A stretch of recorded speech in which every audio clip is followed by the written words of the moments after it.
ಮುಣ್ಕೂರು ಗ್ರಾಮ ಪಂಚಾಯತ್ 2022-23ನೇ ಸಾಲಿನ ದ್ವಿತೀಯ ಹಂತದ ಗ್ರಾಮಸಭೆ ಪಂಚಾಯತ್ ಸಭಾಂಗಣದಲ್ಲಿ ಪಂಚಾಯತ್ ಅಧ್ಯಕ್ಷೆ ಸುಶೀಲಾ ಬಾಬು ಅವರ ಅಧ್ಯಕ್ಷತೆಯಲ್ಲಿ ನಡೆಯಿತು. ಕೃಷಿ ಇಲಾಖೆಯ ಸತೀಶ್ ನೋಡಲ್ ಅಧಿಕಾರಿಯಾಗಿದ್ದರು.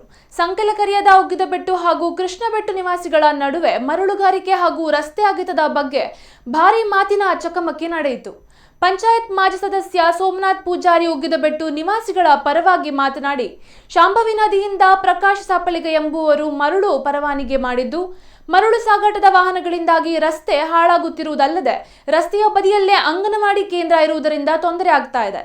ಈ ಕುರಿತು ಮರಳುಗಾರಿಕೆ ನಡೆಸಬಾರದು ಎಂದು ಪಂಚಾಯತ್ಗೆ ಅನೇಕ ಬಾರಿ ಮನವಿಯನ್ನ ಕೂಡ ನೀಡಿದ್ದೇವೆ ಎಂದರು.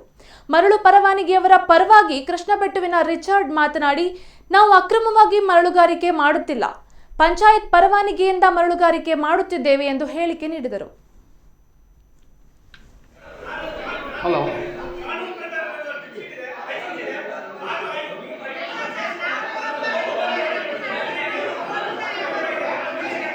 ಒಬ್ಬೊಬ್ಬರೇ ಮಾತಾಡಿ, ಒಬ್ಬೊಬ್ಬರೇ ಮಾಡಿ ಹೋಗೋಣ.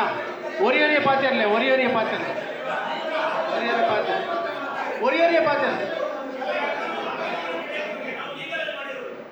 ಅಲ್ಲ ನೋಡಿ.